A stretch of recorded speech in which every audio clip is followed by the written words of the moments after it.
If you are new here for the first time, or if you're joining us online, welcome to LifeBridge. We are pumped that we get to take a step forward today. It's been since March 8th. We thought it was going to be 2 weeks, not 8 months. But today, I'm excited that we just get to take a step forward. And so many things have happened in the world in the last 8 months, right? I mean, we had a global pandemic that has shut down the world. Who saw that one coming? I mean, the political scene is more divisive right now than it's ever been in my lifetime. There's so much racial and social unrest. I mean, our state has been on fire. And I could say, hey, you know, what else could happen? But we still have 2 months left in this year. I don't want to jinx us, right? Man, so much has happened. I don't need to list everything that's gone on in the world or what's going on in the world right now. But to say that this year has been a rough one, that'd probably be an understatement, right? It's been an understatement. And how's it been for you personally? I mean, his life just felt dark this year. Maybe you're wrestling with some anxiety because of your job, and you're not sure, hey, what's going to happen next? Like maybe you've been struggling with your nerves have just gotten so frayed that you've just gotten so bent up with everything going on that you've gone deeper and deeper into anger. New mic. This stuff is going to happen. It's going to happen. Hey, if you're with us online, so maybe you've just gone deeper and deeper into something like drugs or alcohol or even pornography, anything to self-medicate with what's going on this year. You know, maybe you've got a secret that is just eating away at you and nobody else knows about it. I mean, every single one of us has been hurting at some point this year. We all have. Like, I've been hurting too. So I think the question that most likely we're all asking is there any hope? Like, is my life and is the world just going to keep getting darker? And I think there's two very specific answers to those two specific questions. Number one, yes. Yes, the world is going to just keep getting darker. It is. But number two, your life doesn't happen. Your life can get a whole lot brighter. That's what can happen. Thank you, sir. All right, can you hear me now? All right. Your life can get a whole lot brighter. Now, I think this is one of those years where we're all just looking for a light at the end of the tunnel. You know, like, can we just get through 2020? I can't wait till New Year's Eve. Can we just see a light at the end of the tunnel? But here's the thing. You don't need a light at the end of the tunnel if the tunnel is already lit up. All you have to do is turn the lights on. Let me explain. Even though this has been a rough and dark year, we have so much to be grateful for. We have so much to be grateful for. Well, let's just start with the obvious stuff. Number one, if you're in this room right now, if you're listening to this, you're alive. Like, you're alive, right? Yes, we can clap for that. By the way, we can clap for all kinds of things that we would want to and celebrate. Another thing. Character-shaping year. It's what it is. Every single challenge that we've all faced, as individuals and collectively as a group, every single challenge that we face, or problem, or pain point, or suffering, everything that we face this year and move through, that's a character-shaping moment. Resilience is getting built into us. I'm grateful for that. If you have food in your fridge, if you're in good health, if you have a roof over your head, and I know that's what our parents used to say to us when we were complaining, but they're right. Like, they're right. We have so much to be grateful for. Like, here in Colorado, we should be grateful for the snow that happened last weekend. That was God's grace. Like, we should be grateful for the men and women that are relentlessly fighting the fires, and many of them are a part of our church. We should be grateful that as a church, we've been financially generous to the fires, like I would expect us to be. We should be grateful that tomorrow morning or Tuesday morning, we get to vote. We have the right to vote for who represents us. We should be grateful for that. We should be grateful that we're gathering in this room right now. We should be grateful. Like, that's such a gift.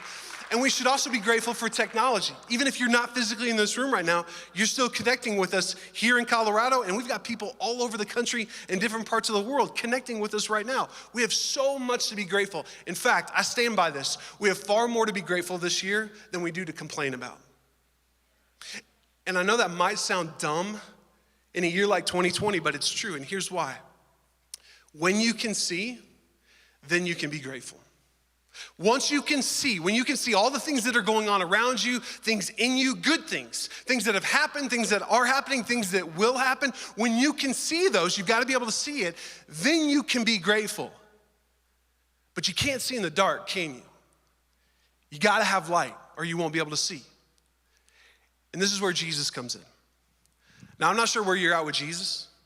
Maybe this Jesus church thing, Bible thing, maybe this is all brand new to you. Or maybe you've been following Jesus for years. Or maybe you would consider yourself an agnostic or an atheist. It doesn't matter who you are or what your story is or where you're at. This story and these statements are for you. They're for me. So Jesus made these 7 incredibly bold and very controversial statements at the time he made them and who he made them to. These are 7 statements that ended up, people wanted to kill him for it. But they were 7 statements that not only changed the world, they can also change your life. But you either got to accept them or reject them. There's no in between. So Jesus had been accused and was being verbally attacked, and people were really starting to question, Jesus, who really are you? Who is this Jesus? So in John chapter 8, he stands up and he says this, all right, truly, truly, I tell you that before Abraham was, Abraham's a pretty important dude. He's a guy from the Old Testament, back in the book of Genesis. The Jewish nation and the Jewish faith come from Abraham. He's the founder, he's the father of that. Our Christian roots go all the way back up to Abraham. Jesus says, before Abraham was, I am. I am what? Did you forget to finish the statement, Jesus? That sounds a little bit weird. Your grammar's a little bit off. What are you talking about? I am. What is that? The Jews that he was talking to, they knew exactly what he meant. Jesus just claimed to be God. Now, sometimes you might hear somebody say that, Jesus never claimed to be God. If you read through the New Testament, he never said, I am God. Maybe you've heard that before. That couldn't be further from the truth. That's exactly what he just claimed, and he claims it multiple times. Let me prove it to you. In Exodus chapter 3, way back then, God comes to Moses and calls Moses to go lead the Hebrews, to lead the Jews out of Egypt in the Exodus. And Moses says, okay, God, but when they ask me, what's God's name? What should I tell them? And God says this to Moses, tell them, I am sent you. That's my name, I am. Again, a little confusing. Why not just use one of the many names that are listed for God throughout the Bible? I am? Are we trying to be confusing here on purpose, God? What's the point of this? What does that mean? Let me explain it like this. God's telling Moses, he says, when people come and ask you, hey, who is the God that created all of this? Who's the God that created the beautiful Rocky Mountains where we live? Who's the God that created the oceans and the deserts and the forests and the plains? Who's the God that created all of this? I am. Who's the God that actually has the power to free us and forgive us? I am. When someone asks, who's the God that actually cares about me as an individual? Who's the God that actually loves me? I am. Who's the God that actually has some kind of truth? I am. When someone questions, who's the God that actually can save me and provide for me? God says, I am. God is sovereign over everything in the world, including the events of a year like 2020. The God that has love for every individual, no matter what their story or status is. That includes you and me. The God that has grace and truth for everyone. The God that has the power to save you, forgive you, and provide for you. God says, I am. Those 2 words are incredibly powerful. And they're the first 2 words in the Bible that God uses to describe himself. So when Jesus says to the Jews, before Abraham was, I am, they knew exactly what he meant, and their minds went immediately to Exodus chapter 3. Jesus just said, I'm God. I'm the one that actually spoke to Moses. I'm the one that you've been worshiping. I'm the one that you've been waiting for. And Jesus makes 7 more of these big I am statements throughout the book of John. And each time he gives a little bit more of a description about what he means and how that means for you and for me right now. 7 different times. And these are 7 statements that have changed the world, and they will change your life if you let them. So last week, Rick kicked us off and talked about the first I am statement in John and just did an awesome job. And if you missed any of that, I would encourage you to go to our website, check that out. Today, we're gonna look at the second I am statement in John, and it's in John chapter 8. Let me set the scene like this. Jesus went to Jerusalem for one of the three major Jewish festivals that happened every single year. This was called the Feast of the Tabernacles. And it would happen every fall. It was a week-long party in Jerusalem where all of the Jews from all over the place would come to the city to party, to celebrate, to thank God that he had provided for them during the harvest and how he provided for them when they left Egypt. Massive party. And just like our parties, just like our traditions, there are ceremonies, there's traditions that we do. Anything that's a regularly scheduled event, man, we've got stuff that we do every single year. I mean, just think about the Olympics that happened, that were supposed to happen in August. You know, there's the opening ceremonies, right? Massive party to kick off the Olympics, huge deal. The same thing happened with the Jews in these festivals. Every single tradition that happened at this party, every single ceremony had a very specific purpose and meaning too. One of the most important, the biggest ceremonies was called the illumination of the temple. And this happened the very first night of the Feast of Tabernacles. And what happened was everybody would come into the temple courtyard. I mean, thousands of people would crowd into this courtyard. No social distancing whatsoever. Just all jam-packed in there, right?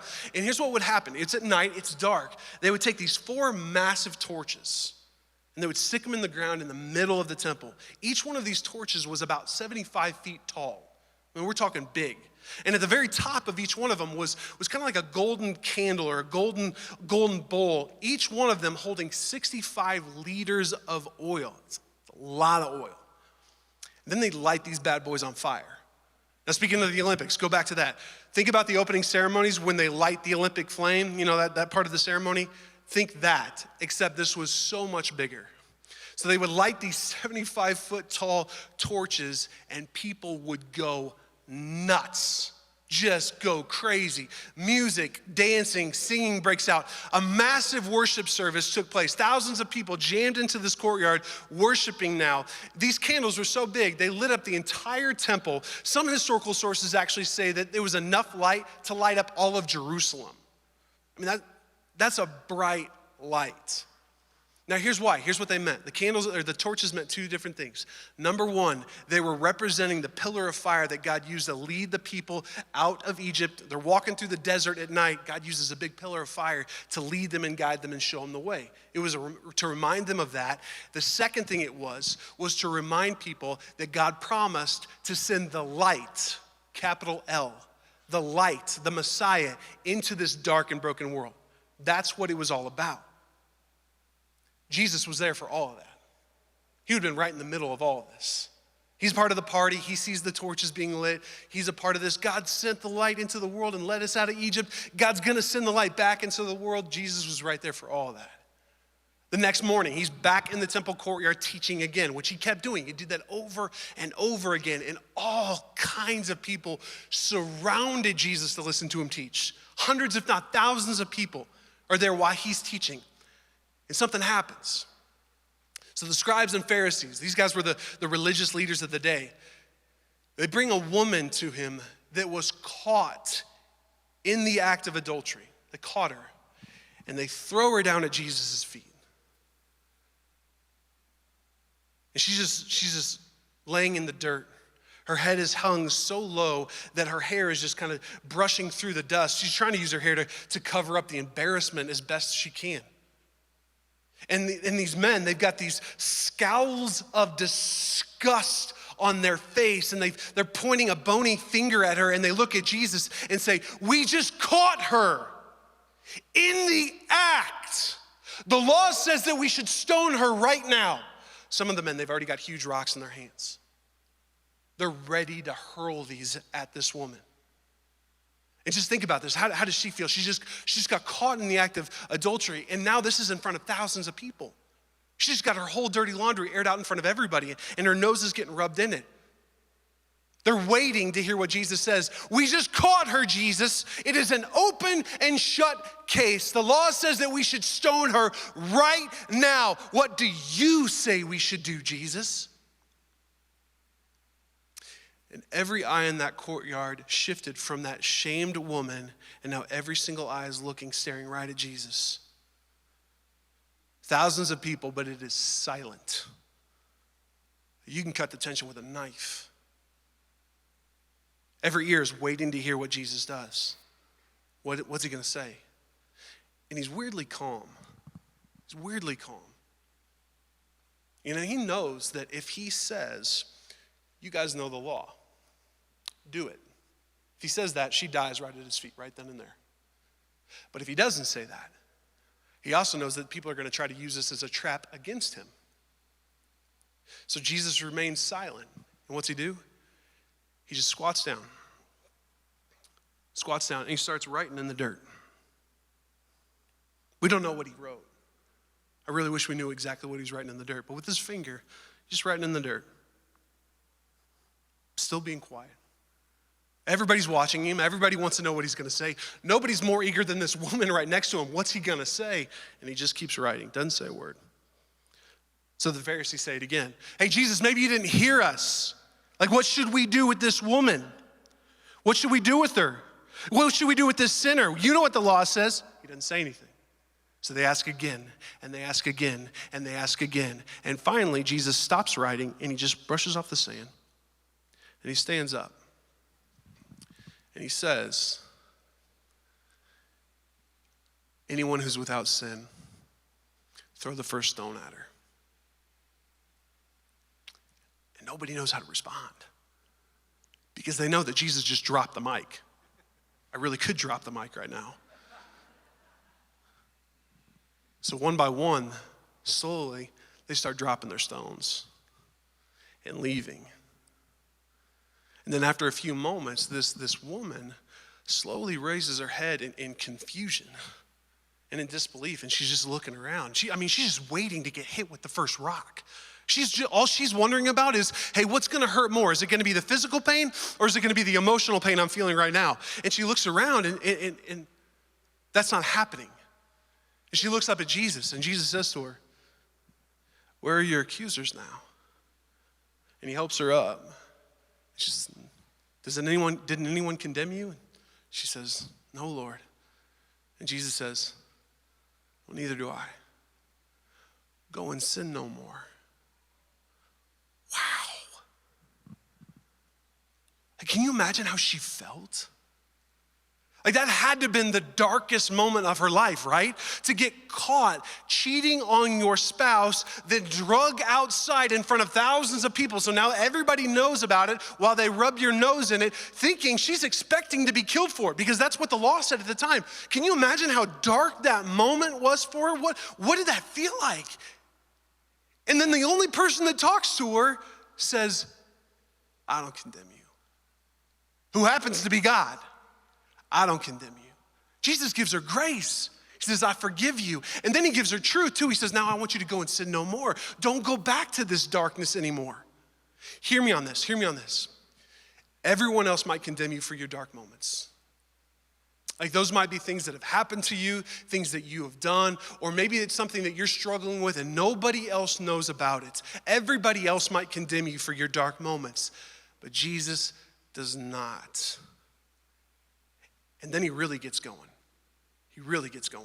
He's about to make his big statement here. So remember, there's thousands of people around, so he's got to be loud. He stands back up and he says, I am the light of the world. Right after he does this with this woman, I am the light of the world. Anyone who follows me will not walk in darkness, but will have the light of life. There it is. Like, did you catch it, the I am statement? I am the light of the world. He's saying this in front of everybody in the courtyard. He's saying this right underneath those 4 torches that were burning just the night before. The 4 torches that were to remind everybody that God led his people out of the desert with a pillar of fire. The 4 torches that were a reminder that God was going to send the light, the Messiah, into this dark and broken world. Everybody is still thinking about that. That is fresh on everybody's minds. This is not a coincidence. Jesus' timing is perfect. And under all of that, he says, I am the light of the world. These torches, they're about me. I was the pillar of fire that led Israel through the desert. I am the God, the light that you have been waiting for. I am the light. And when he says that, I think it's so cool, his timing. He says, I am the light right after he forgives the darkest moment of some woman's life. Because of Jesus, her darkest moment became her brightest. Because that's exactly what light does. Light does not just illuminate, light eliminates darkness. It eliminates it. Sin only brings darkness. That's all that it brings. Grace only brings light. That's the only thing that it brings. She went from dark to light. She went from death to life. That's what Jesus does. And he says the same thing to you and the same thing to me. Bring me your dark moments. I don't care what they are. Bring me your dark moments and I will forgive you. I will give you grace. I will not condemn you. Don't go back to sin. Don't run back to that darkness, but I don't condemn you. And Jesus says, I'm the only one that can do that. Only the light can do that. And I will do that for you if you let me. If you let me. And we all want and need light, right? Like, who doesn't want light? I mean, we live in a really dark world, and every single one of us, I know that you have, at some point in your life, maybe you're experiencing it right now, you have felt and experienced darkness. I have. You felt darkness in your life. There's a brokenness or an emptiness. There's something missing. Or you're just caught up in a secret habit. Or there's sin that's just kind of eating away, or destructive behavior, or division, or discouragement, whatever. You felt darkness before. Like, even if your life is awesome right now, like, even if you're just killing it. Man, my relationships are great. What are you talking about, Matt? Business is good. I got money in the bank. My kids are great. My friends are good. School's awesome. My job is fantastic. Me and my wife were great. Man, what are you talking about? There's no darkness in my life right now. But I bet something feels like it's missing still, doesn't it? There's something missing. That's part of the darkness. So every single one of us, we're all going to walk through this life. We are. Like, we're walking through the world. My question is, do you want to walk in darkness or do you want to walk in light? Every single one of us, we've got a choice. Like, you have a choice. You can walk through this world. You can walk through this life with your proverbial arms stretched out, just trying to feel your way through the darkness. Or you can walk with clear vision through light. Like, which one do you want? The choice is yours. But the choice isn't about darkness or light. The choice is about Jesus. Do you want to follow him as Lord and Savior? And if you're a Christian already, it's still a daily choice to follow him or follow something or someone else. Like, depending on who or what you're following is going to give you an indication if you're living in the light or you're in the darkness. Again, if you're struggling with all those things I listed earlier, that's a sign of darkness. The reason why the world looks so dark, the reason why it always seems like it's getting worse, is because the world's not following Jesus. It never has. You know, when people wonder, man, why is it just going to keep getting worse? Why does the world seem like it's getting worse every single year? There's no secret. It's because the world's not following Jesus. It's that simple. So look at your life, and it's going to be a good indication. If you're living in darkness or you're feeling that emptiness or the destruction or pain of something that you just can't shake, or there's secret sin or habits that are just kind of eating away at you. I mean, there's so many things that are an indication of darkness. That's just an indication that you're not following Jesus. You're following someone or something else. Do you want to keep doing that? And if you already are a Christian, man, I want to clear this up. I hit this a lot, and we're going to keep doing this because I think somewhere in Christian theology in the United States, at some point, we decided to teach, maybe intentionally, maybe not, that once you follow Jesus, maybe we just give this impression. Once you follow Jesus, your life's going to be great. You're not going to have any pain. See, I hear some of you laughing, right? You know what I'm talking about. Your life's going to be great. You're not going to have any struggles anymore. It's going to be rainbows and butterflies from here on out. Please hear me right now. That's a flat out lie. It's not true. It's not true. And if we didn't say that, we wouldn't be caring about you at all. I mean, just look at Jesus. God went through some rough stuff here on earth. Read through scripture. You're going to see people that follow Christ. They went through some tough stuff. Just because you follow Jesus, that does not mean a get out of jail free card from pain or suffering or tough times. It's going to happen. But what it does mean is that when you experience pain in life, it won't lack purpose. When you go through tough things, you're going to know who's leading you, and you can trust him. He's going to light the way for you. When you follow Jesus, you will still have a peace and a joy that surpasses all the dumpster fires of life like 2020. And let me just say something that is not groundbreaking at all, okay? you're gonna have so much stuff thrown at you in life, right? Everybody knows that. Let me remind you, you're gonna have challenges and obstacles and suffering and pain. You're gonna have successes and good times. You're gonna have failures. You're gonna have disappointments. You're gonna have so many things thrown at you in life. That's going to happen. My question is, do you wanna walk in darkness when those things are being thrown at you? Or do you wanna walk through all that stuff with light? Jesus says, I'm that light. I'll let you see. I'll lead you. And just think about what darkness and light actually do. Light lets you see. Darkness keeps you blind. That's obvious, right? If it's light out, you can see. I have lights in my face right now. I can see every single one of you, right? And with those masks on, you can make really weird faces at me, and I have no idea about it. So knock yourself out. When it's dark, you can't see. This is obvious. But at the same time, you don't have to go looking for light. If there's light, you see it. This is kind of what Jesus was getting at when he said, you will have the light of life. Not just walk in it, not just be led by it, not just be able to see, you're gonna have it, you're gonna possess it. Like one of my favorite things that we do at Christmas Eve is the candle lighting. And what we do is, if you've never experienced that before, is during one of our songs, every single person here will be given a candle, and we'll light all of those candles. And it's a symbol. It just looks awesome to have the whole room lit up with candles. I love it. And every single Christmas Eve, I wonder, is this going to be the Christmas Eve where my kids light their hair on fire? Is this going to be the year? Like it's in 2 months. I'll let you know what happens in January. It looks awesome, but there's a lot of meaning behind it too. First is, it's to represent that the light came into the world. Jesus came into the world. But it also represents that every single one of us is holding a candle, symbolizing that you have the light. You possess it. It's not just something you see, you have it right now. And you're supposed to share it. Not just see it, not just walk in it, but share it. So what we do is, you get your candle lit, and then you light the person next to you. And they light the person next to them. And they light the person next to them. And within 2 minutes, this entire room is lit up with candles. Our job, if you have the light, is to share it.